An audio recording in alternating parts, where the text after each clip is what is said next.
అందరికీ నమస్కారం అండి. శైలజ వినిపించే కథల ఛానల్కు స్వాగతం. ఈరోజు మనం బివి పట్నాయక్ గారు రచించిన స్వార్థజీవి అనే కథను విందాం.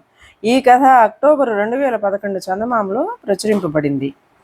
వర్షాలు కురవక కరువు ఏర్పడడంతో రాజ్యంలో పరిపాలన గాడిలో పెట్టడానికి సర్వశక్తులు ఒడ్డడానికి రాజు విక్రమసేనుడు ప్రయత్నిస్తున్నాడు.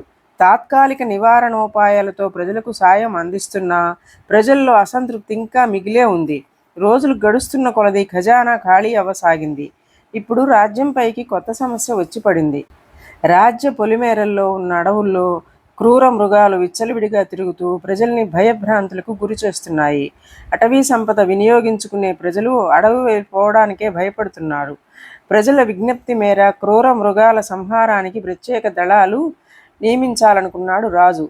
నిధులలేమి వెక్కిరించడంతో ఆ పని చేయలేకపోయాడు. పొదుపు చర్యలలో భాగంగా తన వేటకు వెళ్లాలని నిర్ణయించుకుని మంత్రితో సంప్రదించాడు.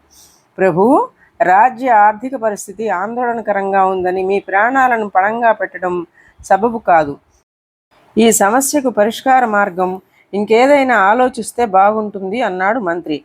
ప్రజల కష్టాలలో స్పందించని పాలకుడు క్రూరుడితో సమానం. అటువంటి రాజు బతికి ఉన్నా లేనట్టే. నిరంతర ప్రజాసేవకుడు ప్రభువు. ఒక మంచి ప్రభువుగా ప్రజల ఆదరణ పొందడమే నా జీవితాశయం అంటూ వేటకు బయలుదేరాడు విక్రమకేతుడు.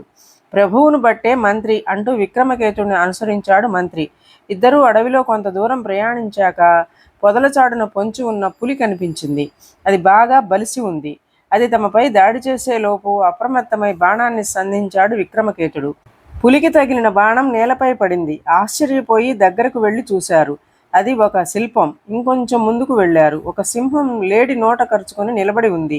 తమతో పాటు తీసుకువచ్చిన గుర్రాలు ఆ సింహాన్ని చూసి విదిలించుకొని పారిపోయాయి. రాజు బాణాన్ని గురి చూసి సంధించపోయాడు.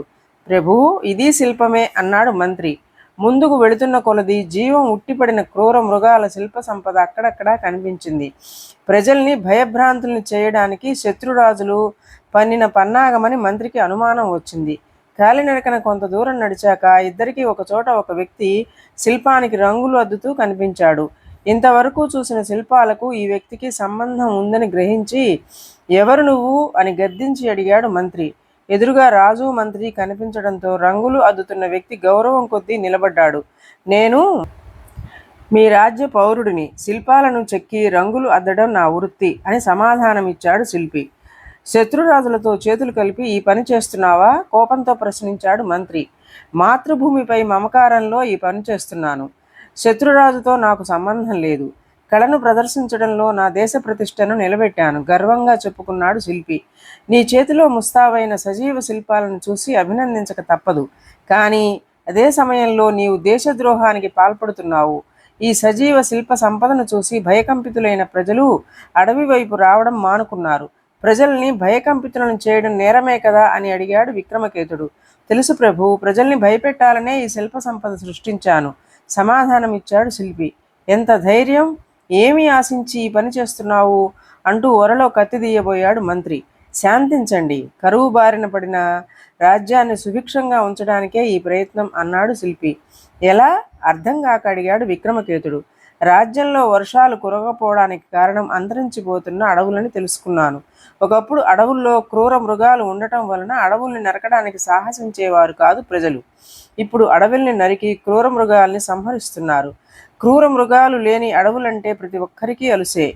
నరికి వేస్తున్న అడవులను రక్షించకపోతే భావితరాలను చేతులారా భక్షించిన వాళ్ళమవుతాం.